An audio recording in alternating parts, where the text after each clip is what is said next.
Chapter 3, Circling Best Practices. Quote, "You will always outlive my concept of you, and I will always have a concept for you to outlive." Guy Senstock, founder of Circling. Quote, "There is no place to get to but more here." Dick Kurkunov, co-founder of Circling. In this chapter, we get right into the attitudes and communications that are most likely to serve truth and connection. These are guidelines only and must be tested against your intuition at all times. As such, there are suggestions here that may be wrong or not fit for you. If so, ignore the suggestion. Also, don't try too hard to be a quote-unquote good circler. Just do your best to follow and align with the energy of the group, stay true to yourself, and remember that there is no right or wrong way to do this, and that even the best and most experienced leaders sometimes make mistakes. This is the final introduction chapter for circling. After reading this chapter, you will be fully prepared to find a circle and start practicing. You can't learn to circle from a book. You will need to practice. In subsequent chapters, I will continue to draw distinctions, talk about circling variations, and put circling in its historical context. But finishing this chapter will be enough to get you started. Notes on quote-unquote authentic relating. Since formal circling and authentic relating are different practices, although with a great deal of overlap, I have attempted to distinguish between the two by highlighting the differences. In this chapter, I will start each section by teaching the formal circling practice, and point out differences with authentic relating at the end of each section. Section 1. Notice feelings and body sensations. Until we are connected to our felt experience of life, which includes our experience of being in our body in this moment, we have little to give to others in an emotional way. When you start circling, you will likely often hear questions in the nature of, "What are you feeling right now?" Or, "What is going on for you right now?" Or, "How did that land?" when someone gives you feedback or else a significant reveal of where they are at in relation to you. These questions are all an invitation from others to deepen our experience of what it's like to be us and then to communicate that. They are asking us these questions because they want to feel us more in order to get our world. People have a greater or lesser skill or ability to accurately feel into and discern the true nature of the current emotional experience. Some of us are quite heady and have trouble identifying and articulating our felt experience. Others feel so much they have trouble distinguishing their deepest and truest emotions from all the noise. Almost all of us have trouble to a greater or lesser degree in distinguishing our own true feelings and desires from the projections, needs, and demands of others, and or in articulating those feelings in the midst perhaps of our fear and anxiety that we will not be received. Or worse, that people will be angry and reject us even as we attempt to express our deepest truths and most tender secrets.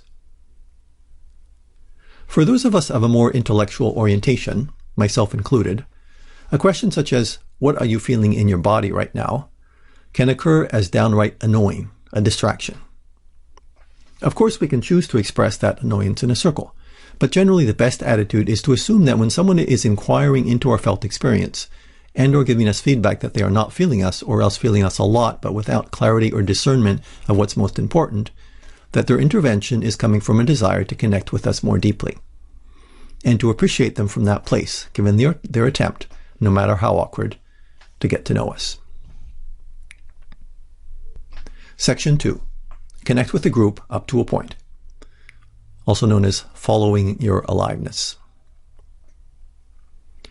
Once you start noticing your responses to the circle and have made your best commitment to quote-unquote presence, however you interpret that, but think non-attachment, non-reactivity, non-doing, things can get interesting, possibly even extremely interesting. Specifically, your own desires, attachments, and aversions will start to surface, and you will have a choice to either look at them or space out, or numb out. You will be faced with choices of whether to communicate your feelings and how to do it. All kinds of emotions can come up, from boredom to attraction to rage to vague, unnameable discomforts and more. Ideally, your attitude towards these thoughts, feelings, and sensations would be to welcome everything. This is fundamental to circling, and we will be returning to this idea throughout this book. For now, I only want to suggest you try this. Connect or align with the group as much as possible, but without betraying yourself. In other words, follow your aliveness. To follow your aliveness means to stay close to your truth in relation to yourself and to other people. It does not mean always communicating your truth. This topic also we will return to. It means accepting that how you are and what you feel is okay. You cannot force connection even though you may enjoy it and think it's a good thing. And you can't avoid feelings of disconnection even though these feelings may scare you, make you angry, cause you to judge yourself and others, or feel like a failure. Sometimes in a circle, maybe even frequently, you will either be feeling nothing or else you won't know exactly what you are feeling or how to articulate it. There is nothing wrong with that, and indeed it is inevitable. Don't beat yourself up for it. You can speak of your flat emotional state, of your confusion or anger or whatever if you like, or you can just be silent and wait. It's up to you, and it's all good. The closer you stay to your aliveness and to your truth in relation to other people, the more likely it is that you and the group will drop into connection. Learn to trust yourself in that, to trust that you're showing up authentically in your fear, confusion, rage, vulnerability, or whatever is not just serving you, but is also serving the group. The more you circle, formally or informally, the more you will develop this fundamental skill of trusting yourself and your reactions, also known as trusting your experience. Note that trusting your experience may at times consist of taking challenges or negative feedback from group members around your true intent and way of showing up. This will carry the trust one step deeper, of course. Be aware as well that learning to trust yourself and to distinguish and articulate your feelings in an accurate and yet compassionate way is a, quote, infinite game, something you will likely be working on for the rest of your life. Have some compassion for yourself, because sometimes it will be hard. Section 3. Get their world. Lead from attention, curiosity, and empathy. To lead in a circle means essentially to model to others what we want to happen in the group. This is much more effective in circling and in all human relationships than demanding to be treated a certain way or asking other people to be more or less of how they are currently being, although there can be room for that as well, especially when they feel accepted and seen by us. Ultimately, everyone wants to be seen, understood, and accepted for their unique qualities and gifts. The more we do this, the more likely it is that other people will reciprocate. But even if they don't reciprocate, the act of offering other people our attention, curiosity, and empathy can be very rewarding.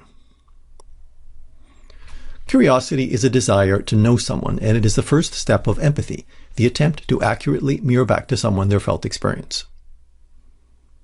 Genuine curiosity and empathy are extraordinarily effective in human relationships, simply because this is not usually something that people get a lot of.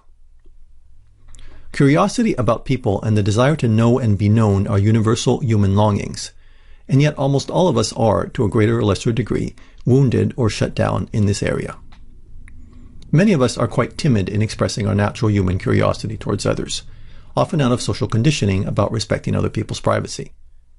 And while this is true in some cases, in other cases people are very happy to share their intimate feelings with us. With a little prompting, they might even share things that they have never shared with anyone before, even if they have just met you. Such is the strength of the human hunger for authentic connection. Expressions of attention, curiosity, and empathy. The primary tool of empathy is called reflection. Simply repeat what you heard the person say, maybe even in their exact words. For instance, say, "What I hear you saying is ... Am I getting it right?" As a caution here, don't do this mechanically. If you're not feeling or understanding what they're saying, you can follow your reflection with a clarifying question. "But I am not sure I am fully getting you, and I want to get you because I don't understand ... Or else, "But I'm still a bit confused about ... For the rest, providing curiosity and empathy is for the most part quite simple. Try any of the following. What's it like to be here with us? Or to be the center of attention? How is it to share that with us? I am curious about ... You seem upset right now, or angry, or irritated, or anxious, or peaceful, or soft. Is that true? If so, can you say more about that? I am imagining that you feel ... Another frequently used and very effective aspect of empathy is called validation, the attempt to articulate their felt experience in a way that lets them know that you understand why they're feeling this way and you approve of them as such. You can try, that makes sense to me because ... If I were in your shoes, I would be angry all the time at so-and-so, so I find it quite amazing that you're able to behave so lovingly. Of course you're doing that, or feeling that way. I can totally get it because ... You can improvise endlessly around these themes. It is really quite unusual for people to not respond to genuine curiosity or to attention that is coming from a place of interest and with no ulterior motive, at least motive that you are aware of. In fact, most of the time, it is we who are hung up about asking sensitive questions, and not the people that we have curiosity about. Even in a situation with a stranger, you can often prepare them for a sensitive question by asking permission or expressing vulnerability, as in, I am shy about asking you this, but ... Or, I am intrigued by you and wonder if you would be willing to tell me about ... And you can also open directly with an appreciation. You occur to me as a very open person, so I'm going to take the chance to ask you this ... Try this. You may be shocked at the results. Some cautions. In offering empathy, you will need to accept that sometimes you will be dead wrong in discerning or articulating another person's feelings. If so, take it gracefully. There is no need to defend yourself or justify what made you think this way about them. Besides, it's highly probable that even if you are dead wrong, that your suggesting to someone of how they might feel will help them get clear. It's also important to use ownership language here, see later on. You really cannot know how someone else feels. You can only take a guess and then ask them if you are right. You may be deeply curious about an aspect of someone that they don't want to reveal or that makes them very uncomfortable. You have to be sensitive to this. Don't take it personally if they don't want to share, or even if they get angry at the question. The rule of thumb here is, don't restrict your genuine curiosity and ask the question anyway, up to the point in which it becomes clear that this is a direction that they don't want to go. Honor yourself in asking the question you are curious about, and also honor the other person and respect their right not to answer. Section 4. Validate and appreciate. Besides providing attention, curiosity, and empathy, offering validation and appreciation are also practices which are virtually guaranteed to transform all of your relationships, encircling and outside of it. This may seem obvious, but the practice is so powerful and so simple, at least in theory, that it bears repeating. Most of us resist telling people that we find them interesting and attractive, or their ways of being that we find lovable, courageous, or intriguing. We all have our reasons for withholding, and we are also victims of a great deal of cultural conditioning relating to the inappropriateness of communicating feelings, be they positive or negative. But to achieve mastery in human relationships, it is essential to kill, once and for all, our internal messages that telling people how much we like them, or the reasons that we appreciate them, is inappropriate.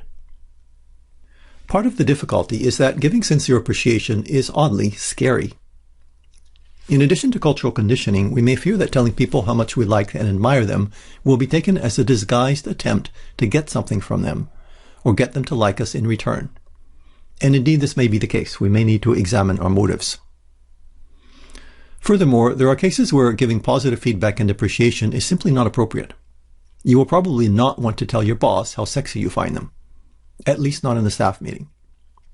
You must be sensitive to whether a person wants to be appreciated and the kinds of appreciations they may be seeking.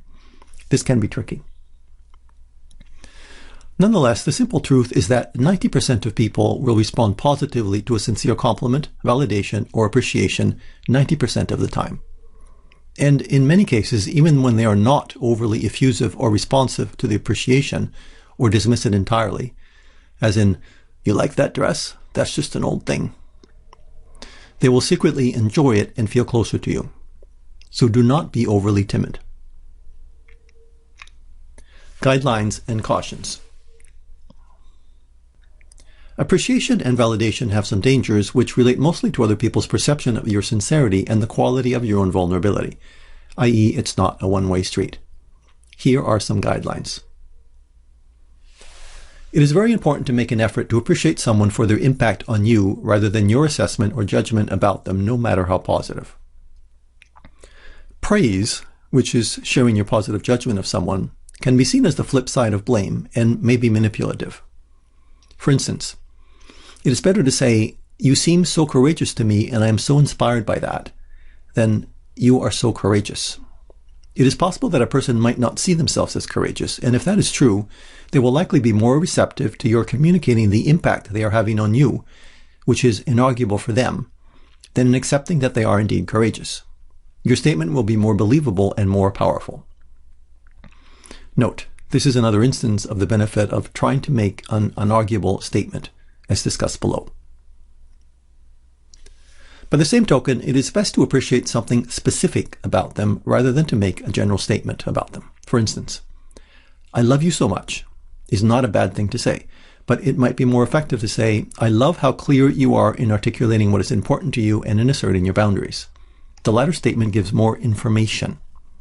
Sometimes this is referred to as "give a specific frame." A frame is a specific event in time, as in, "I felt you the most when you said ... rather than a general statement. In appreciating someone, be careful of people-pleasing. In other words, value whether your appreciation has truth, depth, and importance to you more than you value trying to make the other person happy and relaxed, or to have them like you more.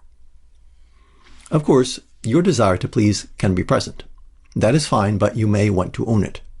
You could say something like, "I know this is stupid and maybe inappropriate, but I wish you could see things how I do, of how harshly you are judging yourself and that your behavior isn't as bad as you imagine it to be." What you are owning up to here is your desire to make them happy. It's not your job to make other people happy, and especially not encircling, smiling. Be direct and be succinct. Don't go on and on about how wonderful they are. The goal here is to give them something to reflect on, so be brief and put the attention back on them as quickly as possible. Finally, consider the idea that the skills of directness and brevity are actually something to practice in all of your human relationships. So start now with the easy communications, and then once you get better at it, move on to the more difficult communications, in which brevity will be even more important. Authentic relating, compliments, and appreciations. Now, as a reminder, this is where we point out the difference between circling and authentic relating, in this particular instance of giving compliments and appreciations. Compliments and appreciations are extremely powerful for creating connection, especially when there's not an implicit context for connection such as exists in a formal circle. As such, compliments and appreciations have a big place in authentic relating. In authentic relating, you can be much more relaxed and uninhibited in giving compliments and appreciations. While you would never want to be insincere, it is more permissible in authentic relating to give compliments out of a pure desire, or at least a part desire, to have an impact on somebody and to have them notice you, like you, and want to be your friend. This takes us into some gray zones of human relationships. Is it okay to manipulate someone for their own good? This is a deep question, but there is a rule of thumb which you might find useful. Ask yourself, do I have a sincere desire to contribute to another person by communicating something true about myself and how I perceive them? And, important, is this communication likely to be a contribution to them? If you don't get a clear yes to those two questions, maybe it's best to remain silent. As an alternative to expressing direct appreciation, you can communicate interest, attraction, or connection intent to someone non-verbally. And you can also visualize connection. Check the HeartMath process, www.heartmath.com. This is very powerful. But with those caveats, don't hold back. Try and imagine what the person would like to hear, and if it is at all true for you, just say it. Sometimes it is even okay to communicate sexual interest or attraction towards strangers. In a formal circle, it is almost always okay to communicate attraction. But use your judgment and don't take it personally if the person rejects your appreciation. Section 5. Lead from vulnerability. In addition to offering curiosity, empathy, and appreciation, which are aspects of trying to elicit, understand, and support another person's felt experience, you will also want to reveal your own felt experience. Sharing your true feelings, and especially those feelings which you are most afraid to reveal, angry, ashamed, or guilty about, the quote-unquote unacceptable feelings, is a second key aspect of leadership and circling. Why is sharing vulnerability such a powerful practice for creating connection? First, because it is a courageous act of love. People usually want to know us. They want to feel connected to us and to get our world. When we share our feelings with people without a demand or expectation that they respond in any particular way, we give other people the opportunity to contribute to us. The difference between quote-unquote complaining and vulnerability is that in true vulnerable sharing, we are opening ourselves up to feedback, rather than speaking for the pleasure of hearing our own voice or of making ourselves look better than other people. True vulnerability opens up a dialogue, and for this reason, it tends to be very attractive. But it's also taking a risk because people may not be interested in contributing to us in that moment, and because they may respond with fear to our vulnerability or be repelled by it.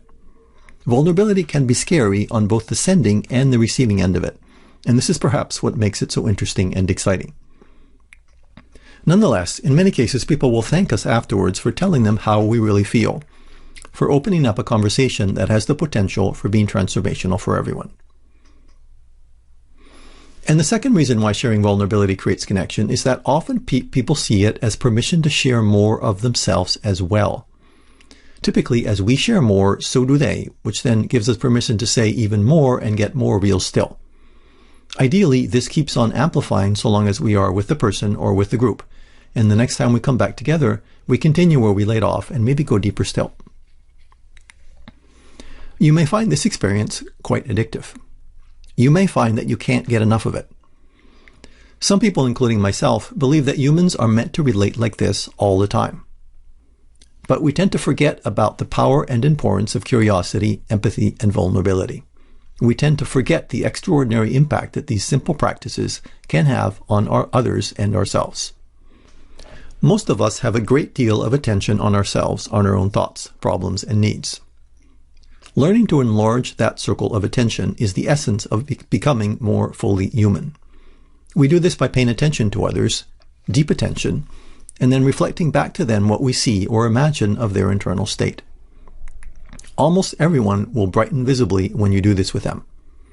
It is even possible that it will be the first time in their lives that they receive real kindness from anyone, or that they feel entirely seen and understood by another human being. It's possible that in 1 minute, you can alter the course of their life. Cautions. Being vulnerable means to share both positive and negative feelings that you may have towards yourself and others. In choosing what to share and what to hold back, you have to judge whether you are serving truth and connection. This is not always easy to determine. In circling, as in all human relationships, you can and should be very uninhibited about sharing positive feelings you have towards others. You can also be fairly uninhibited in sharing your own fears, anxieties, and insecurities about yourself. You do, however, need to be cautious in sharing negative feelings about others.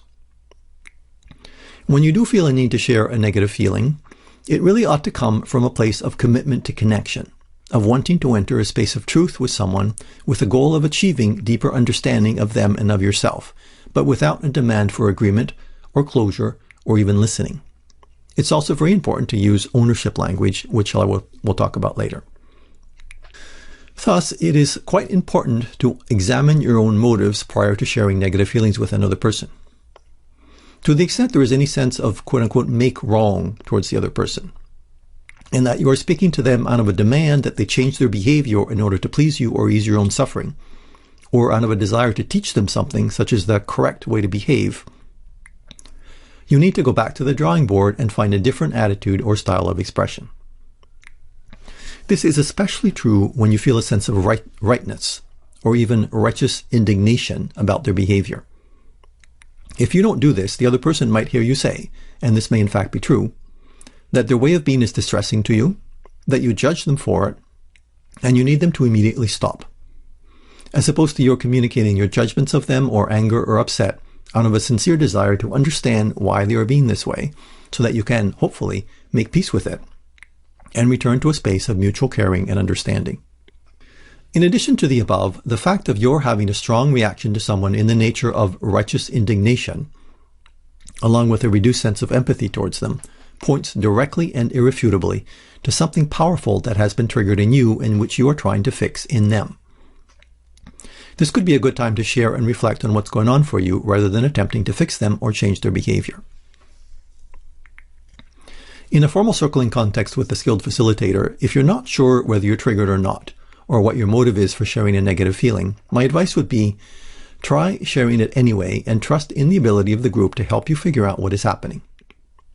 As a powerful way to invite inquiry into your experience, you can state something along the lines of, "I'm not sure what my motive is in sharing this, but it feels important." This is a great way to turn a confusing impulse into vulnerable leadership. I feel this and I want to share it, but I don't know why or even whether I should share it. Authentic relating, negative feedback, and an NVC primer. When practicing authentic relating, such as in everyday conflict situations with people in your life, you have to be even more careful, more discerning, and more disciplined about giving negative feedback. The reason for that has already been stated. You can't assume a person in your life who hasn't circled, such as a housemate or business associate, is going to have skill and commitment to explore the space of connection with you. It is possible that they are angry and blameful towards you and have little interest in investigating the connection space between the two of you, which may be non-existent from their perspective.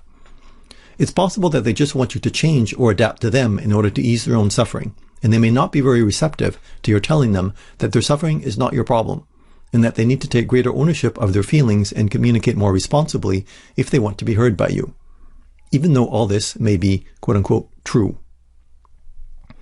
The non-violent communication, or NVC model, can be very helpful in cases such as this. There is considerable overlap between circling and NVC, with the difference that NVC does not assume or ask the other person for a commitment to connection. NVC simply assumes that the other person has, quote, needs for understanding, affection, belonging, acknowledgement, etc., and then tailoring your attitude and language towards meeting those needs in them, which hopefully will calm them down and make them more receptive to you. As such, NVC might be more attuned to the authentic relating practice. Let me give an example. Your housemate has been leaving dirty dishes and you feel a sense of outrage. After some introspection, you track it down to this belief. Caring and responsible people don't leave dirty dishes. My housemate is demonstrating that he is irresponsible and doesn't care for me. Before you approach your housemate, you would be wise to consider, is this belief really true? Have you yourself ever left dirty dishes for your mother to clean up? Are you justifying your anger towards your housemate by imagining that you are right, that there is a right way to behave, and that you have something to teach them about what's right? What are the feelings and needs that might be alive in your housemate? Is it possible they're just overwhelmed and unhappy with their life, and doing their own dishes is difficult for them and has really nothing to do with you? This is the kind of self-inquiry that we ought to consider prior to engaging another person in negative feedback. Even in cases where you feel completely justified and are dealing with a minimum acceptable behavior that you need to be respected, you would still be wise to approach the other person with curiosity about them and try to express care rather than your unspoken, covert, or even overt make wrongs, if you want to be heard, that is. Sharing negative feelings with other people can be difficult under the best of circumstances. A pure circling approach would be to share vulnerability, admit that you are upset, and that you may not even know why. As in, as I hear you speak and express your anger, I feel strong resistance to you and also feel totally unseen and disconnected from you, and it is very painful for me. But this is probably not a formula that you would want to try with your non-circular housemate who is attacking you for failing to do the dishes. In general, it is always tricky to challenge someone to some way of being that is different than how they are currently showing up. Maybe fuller or more true or more loving, at least from your perspective. This is a complex topic. We will return to it in the Communicate Responsibly section. Section 6. Share impact, offer reflection and inquiry. Sharing impact is another aspect of vulnerability. It means to let people know how they occur to you, and particularly any emotional reactions you may be having to them. Joy, excitement, sadness, anxiety, tension in your body, irritation, boredom, confusion, or whatever. You will particularly want to share any strong emotions that you're having in response to them. Sharing impact is fundamental to the process of connection. Most people want to know and are intensely curious about how they occur to others, but are often afraid of asking directly. Many people, and all of us at times, carry an ongoing internal conversation when we are relating to someone. It might go like this. Is this person liking me? Am I being appropriate here? Do they think I'm smart, attractive, lovable? Do I have bad breath? Are they noticing I forgot to brush my hair or the stain on my shirt? Etc., etc. The beauty and power of circling as opposed to traditional ways of relating is that in circling we seek to expose this meta-conversation, and we have agreement and permission to do so. Impact can be anything at all that you are thinking and feeling with respect to another person, but also anything that you are imagining that they are thinking and feeling. Technically speaking, what you yourself are thinking and feeling in relation to someone and what you imagine they are thinking and feeling are quite different things. But in practice, the two types of sharing will occur together. Danger zones of sharing impact and offering reflection. It is a truism that your thoughts and feelings towards another person, let alone your imagining of what they're thinking and feeling, will be colored by your own experiences, fears, and projections. And in case you're not already aware of this, circling will cause you to learn this quite rapidly. Smiley. These imaginings or even felt sensations may not necessarily have any truth or reality to the other person, meaning that your reaction may be completely about you. This is in the nature of human relationships, that we are so frequently wrapped up in ourselves and our own experience that we do not see people accurately, and our internal reactions to others are often out of proportion to their real condition and intent. Therefore, you would be wise to be very humble in offering your feelings and perspectives to another person. Maybe not all the time. There may be times that being very blunt is called for. But regardless, always attempt to use ownership language, and also don't take it personally if the person is unmoved by your impact or even responds negatively. It's also possible that you may be entirely right in your analysis or diagnosis of somebody, or in your perception of their deeper emotions, but they won't be ready to hear it or interested in what you have to share. To share a reflection with someone who is not interested in what you have to say, particularly a negative reflection, is not love, it is violence. This is not true in 100% of situations. Your child may not be interested in your feelings about them playing in the street, for example. But you can generally treat this as a firm rule in relating to adults. Don't share unwanted reflections unless you are fully owning them as your opinion and being vulnerable, i.e., communicating your distress, fear, anger, anxiety around their behavior. See also the withholds practice later on, which can be helpful. This relates to the important distinction between sharing a reflection as a judgment versus a true vulnerable share that is not making anybody wrong. Your best bet in this situation is either to say nothing at all until you get more internal clarity, or else return to vulnerable sharing, perhaps around your feeling of disconnection from this person. Also refer to the earlier section on authentic relating and negative feedback for ideas here. You can directly share that you have a judgment, provided that you state up front that your judgment may not have any reality and that you present it from a desire for clarification rather than it being a truth of any kind. With those caveats, however, do not be timid, and particularly if you have a strong reaction to someone, either positive or negative. In general, you can assume, until proven otherwise, that a person who is showing up in a circling group is going to be interested and curious about how they occur to people. More so, for instance, than a casual acquaintance might be. It's okay to take risks in your communication. By the same token, if you are on the receiving end of a thought or feeling that doesn't fit for you, you can say so, or you can just let it go, knowing that when all is said and done, most anything anybody shares with you is going to be about them. Remember that by sharing yourself vulnerably, you are not only taking an opportunity to discover yourself at a deeper level, you are giving others an opportunity to discover themselves through you. In the table below are some alternative formulations for skillfully sharing negative feelings with people. Note that sometimes it is quite okay to be blunt, And the power of circling is precisely that it's okay to share your truth without worrying too much how the other person will respond. However, there is a thin line between truth and violence, as already mentioned. Use discernment, as in the following examples. Rather than saying, "I'm not feeling you," try saying, "If you don't feel related to someone in the circle, the most powerful approach is to try and figure out why." Because a statement such as, "I'm not feeling you," carries an undertone of, "I should be feeling you, and if I'm not, it's your fault." Think instead, does this person remind you of somebody in your life you have issues with? Are you just having a bad day and struggling to put real attention on anyone? What's it like to want to feel connected to someone and not be able to? Even if the person is not relatable by you, the thoughts and feelings that arise in you from this experience might prove valuable. See the later section, Welcome Everything, for more ideas here. Rather than saying, "I feel bored hearing you talk about your mother," try saying, "Same as above." Explore what it would take to deepen your experience with the other person and or look at your own stuff that might be coming in the way. Put some skin in the game, your own skin, rather than standing in judgment or indifference to them. You could try, "How are you feeling about your mother right now as you're talking?" Provide genuine curiosity, bring it to the present moment. Or, "I would like to understand what is most important for you here. Is this really what you want to talk about? What are you getting from this conversation?" Gently and respectfully challenge as well as open an inquiry. Or, "I can't explain it, but I have a sense that there is something you want from this conversation that you are not getting. Is this true?" Offer an inquiry, but respectfully. Because if the circlee responds, "Yes, this conversation is exactly what I am needing," then you can back off your judgment that you, and maybe everyone else as well, is bored, knowing that your attention is actually being received and appreciated.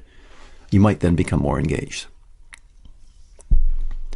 Rather than saying, "Why are you so upset? It happens to everybody," try saying, rather than expressing a judgment or lack of resonance with somebody up front, try and look for places of resonance, as in, "I felt you the most when you said ... You can always return to negative feedback later if necessary, and this will be way more impactful once the circlee feels connected to you and senses that you get their world and are on their side. Offering reflection and inquiry. To offer reflection and inquiry is to ask a question that deepens a person's process and offer to further distinguish or articulate their felt experience. Or alternatively, to offer them something that occurs to you in your experience of them, in the hope that it will be meaningful or illuminating to them. Offering useful reflection and inquiries to people is a core skill of circling and a quite advanced one, which can only be learned through practice. This is a complex topic and one of the reasons that people go to advanced circling trainings. Some of it may just consist of walking through a person's thinking and feeling experience with them, what they have already shared, and then asking for clarification. It may also involve noticing dissonance between the circlee's words and their nonverbals, and or articulating feelings that arise in you which seem out of sync or unrelated to the circlee's worlds. I will give just a few examples here and encourage the reader to pursue some of the resources listed later. Some of these examples are drawn from Sarah Ness's book, The Art of Getting Somebody's World. You have used those words, "I don't feel that anyone cares," 3 times in this circle. What does that mean for you? Reflect and inquire. You seem to be feeling something intense right now. I feel drawn to this. Are you willing to stay there with us? Reflect, empathize, appreciate, offer to slow it down. What are you thinking about as you are looking around? Bring it to the present moment. When you say, "I don't know," what is going through your mind? Or how does that feel in your body? Curious and inquire. I've always thought you were scared of me. Is that true? Vulnerable share and curiosity. When I ask how you are feeling, you seem angry, and I imagine you don't want to be asked. Is that true? Reflect, empathize, inquire. Did anyone else in the room think that he was angry? Engage the room, seek other perspectives. You say you feel sad right now, but I notice you smiled after you said that. Did you notice that? What were you thinking? Reflect dissonance and inquire. When you hear a long explanation, are you afraid that we are not going to understand you? Reflect, inquire. When the group is asking a lot of questions and the circlee gives short responses, it seems that we really want to get to know you. Do you want to be known by us? Reflect, gently challenge. We have touched 3 times on your desire to be accepted by us, but every time you say that, you make a joke. Is it uncomfortable or scary for you to reveal that? Reflect dissonance and inquire. What are you getting from this circle, or is there something shifting as you are talking? Bring it back to the present moment. Authentic relating and sharing impact. You have to be more cautious sharing impact in authentic relating. In essence, you have to be more discerning of what the other person is able to or wants to hear from you. You need to have proportionately more attention on them and less on yourself and your own needs than you would in a formal circle. Partly because in a formal circle you will also get help from the facilitators or other participants, while in authentic relating you will likely be on your own, and there is therefore greater risk that you can mess up really badly.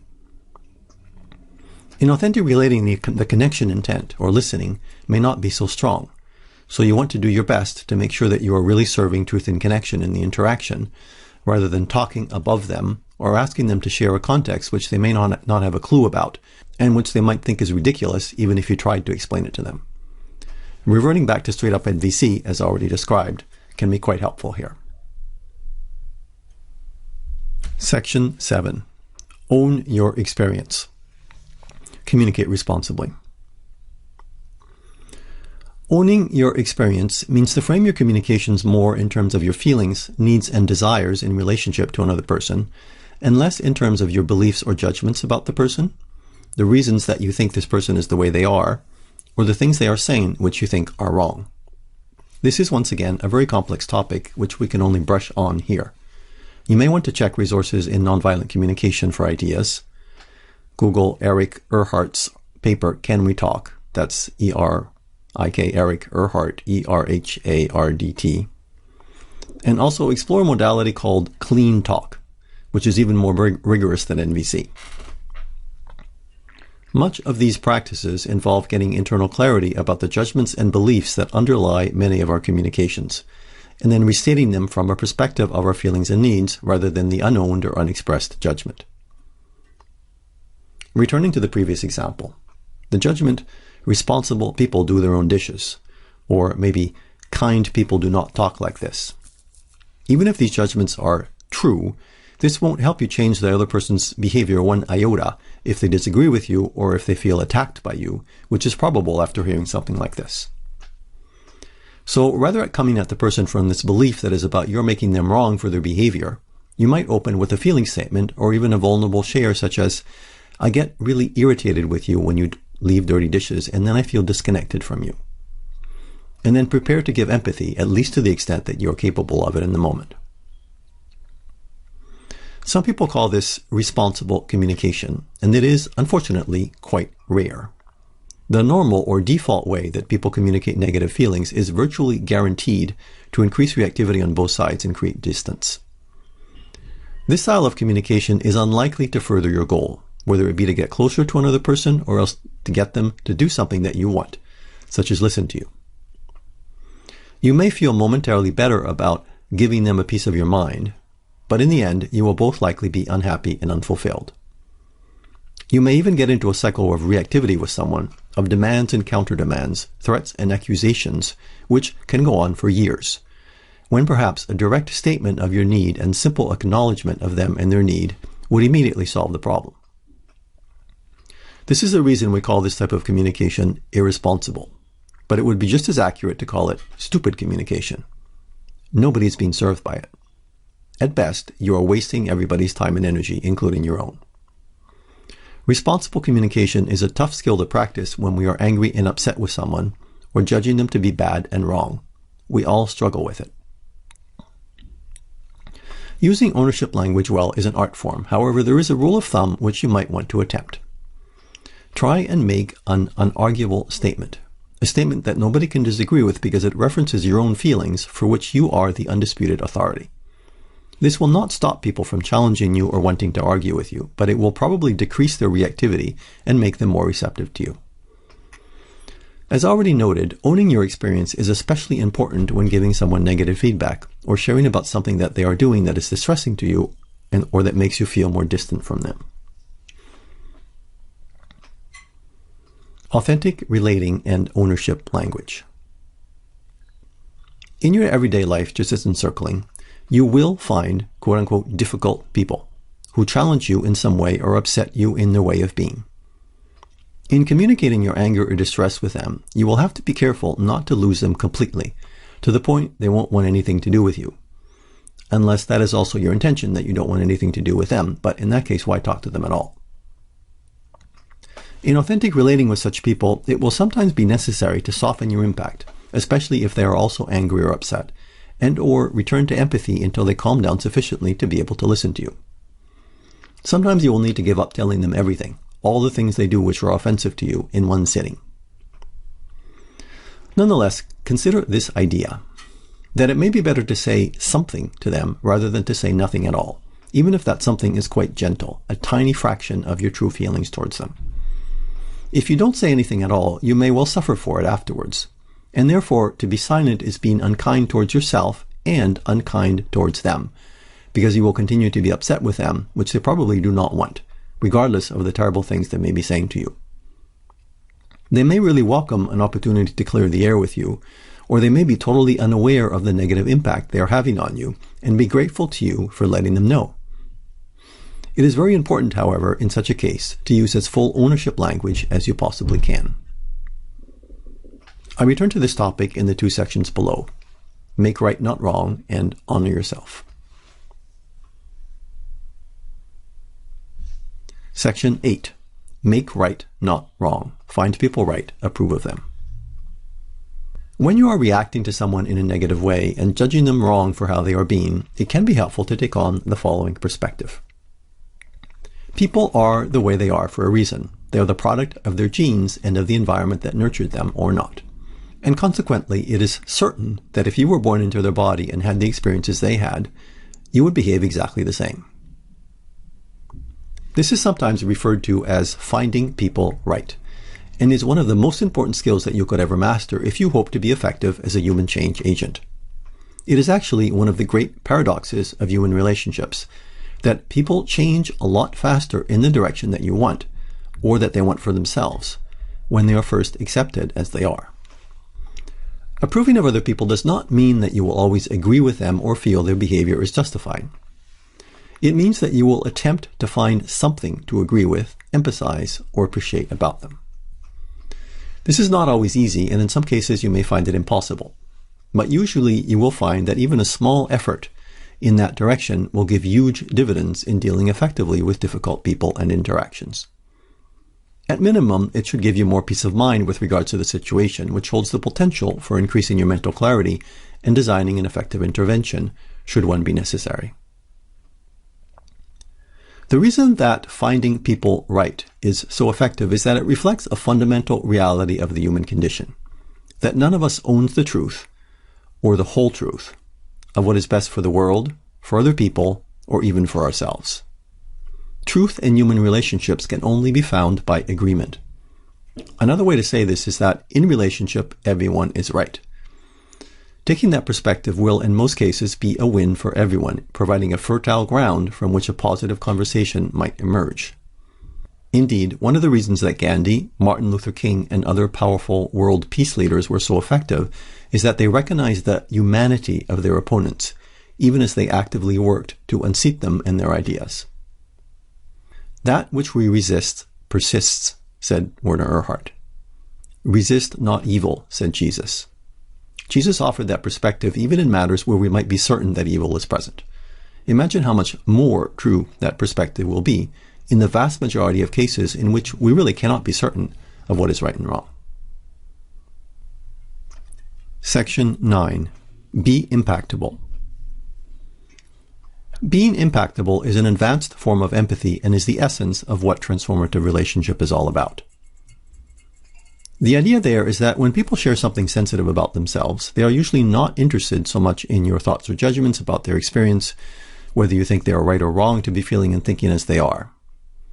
But they are usually very interested in your ability to get their experience and to be moved by it. And above anything else, they will likely be passionately interested in anything they say which you could apply creatively to yourself, something that could brighten your world or change something in you. It is a universal human longing to want to have an impact on other people. Let me quote Sarah Ness here. Let yourself be affected by others' experience. Empathize from your own world, remembering similar experiences or feelings in your past. Let yourself be touched by how they are showing up right now with you. Be so here that you could be destroyed by this connection, and over time you will discover your own invincibility. Authentic relating and being impactable. Being impactable is even more effective in authentic relating, for the simple reason that people probably won't expect it. They may be charmed and thrilled by the fact that you have the courage to tell them how they are affecting you. For these reasons, you may want to double up your positive impact statements in real life and with the people in your environment. To fail to communicate positive emotional impact towards someone when it is present is both cruel and stupid, because you could make a real difference to someone by doing so, because you can make a new friend or ally, and because it will make you happier. Smiley. Section 10. Honor yourself, or handling conflict. To honor yourself means to take care of yourself emotionally in your interactions with people. Specifically, it means that you do not have to do anything that doesn't feel right to you, answer any question, accept anybody's feedback, or be any particular way, regardless of what anyone says, even a group leader. You even have the option to walk out of a group or hit the close button in an online group. I've done it once or twice myself, and I have threatened to do it many other times. Dropping out of a group should be considered a measure of last resort, hopefully to be done only after you have expressed your ambivalence about what is happening or even rage and haven't felt heard in that. However, it is always an option, and you should not judge yourself for leaving a group if you feel you have to do it, or judge anyone else for it either. Indeed, in some cases it might be the responsible thing to do. Better to leave the group and let yourself cool off than to explode at them in your rage at how bad and wrong they are, or all the ways in which they are not getting your world or even putting you down. Note, leaving a group is controversial. What I am giving you here is my perspective on it, which may not be shared by others. It is very important for me personally to have choice which relationships are empowering to me and which ones are not, and not to engage with a group out of a sense of obligation. Of course, if you are blowing up and leaving groups consistently, that is not a good thing and will have negative impact on people wanting to circle with you. In practice, it is quite rare for people to leave a group in the middle. It is much more common for people to say nothing and then feel mild to intense discomfort or anger for hours or days afterwards and wish that they had said something. It is quite likely you will find most groups very nurturing and connecting.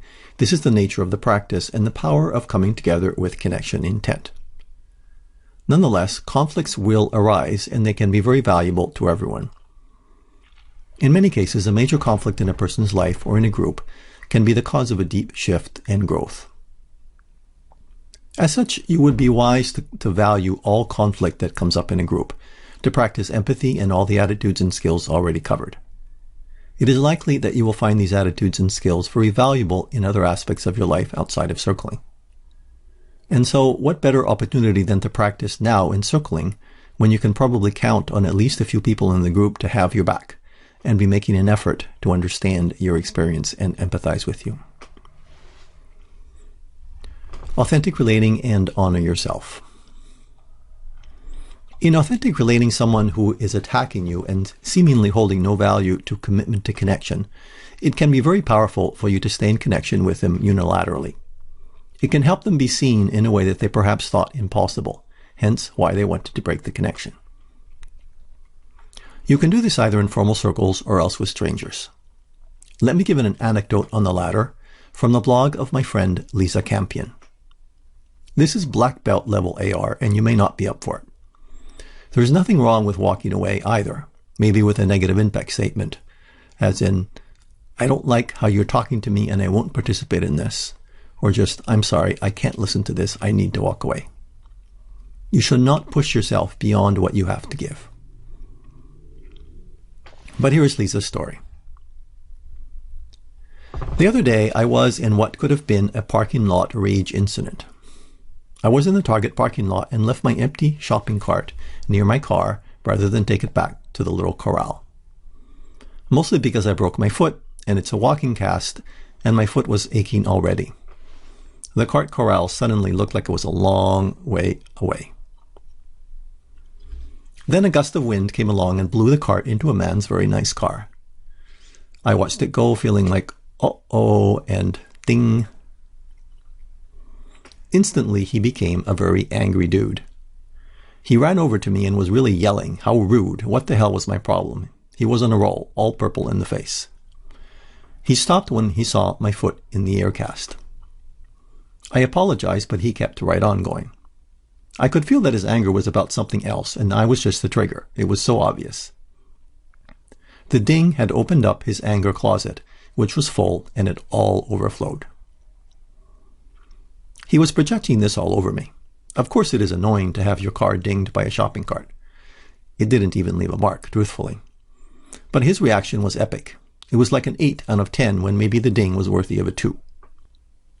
I got very grounded and opened my heart, just as if he was a client in my office. It was an experiment to see what would happen. So I trotted out my therapy voice and said, "Yeah, dude, I'm really sorry. I can see how mad you are.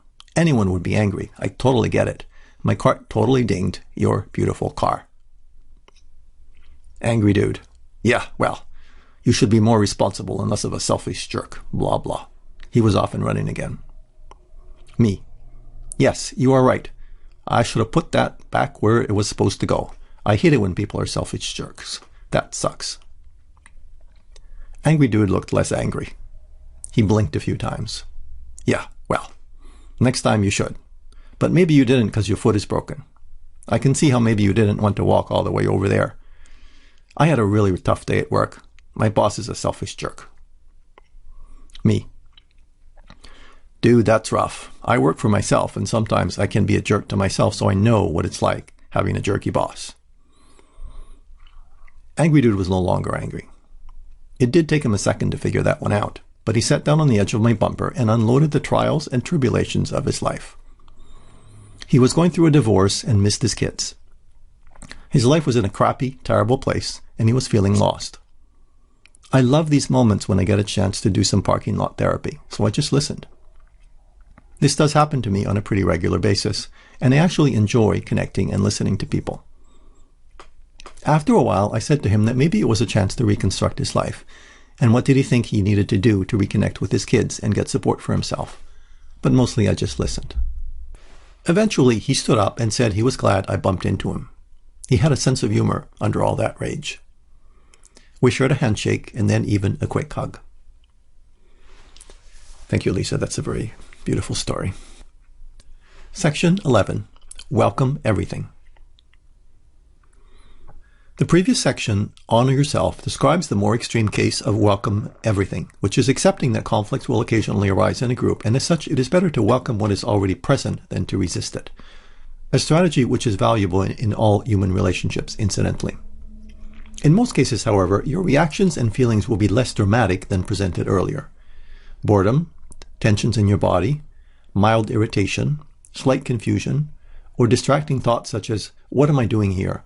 or "Rats, I forgot to take out the garbage," or "This is stupid, I would much rather be painting my nails right now."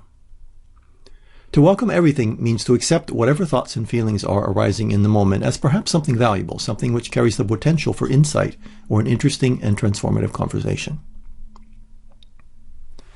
Another way of saying this is to consider the possibility that everything that is happening inside of you in relation to the group is a, quote, excuse for intimacy, meaning that you are in a process of self-discovery and other discovery in a way that is quite mysterious, and that all of your feelings, no matter how unrelated they may seem, are contributing to that. Furthermore, you can't really avoid these feelings anyway, so you would be wise to surrender to them. See the final section, Surrender Gracefully. For instance, you might imagine that you would be having more fun painting your nails or washing dishes, and you may be right. But since you have chosen to spend an hour in a circling group, you may as well get as much out of the experience as you can.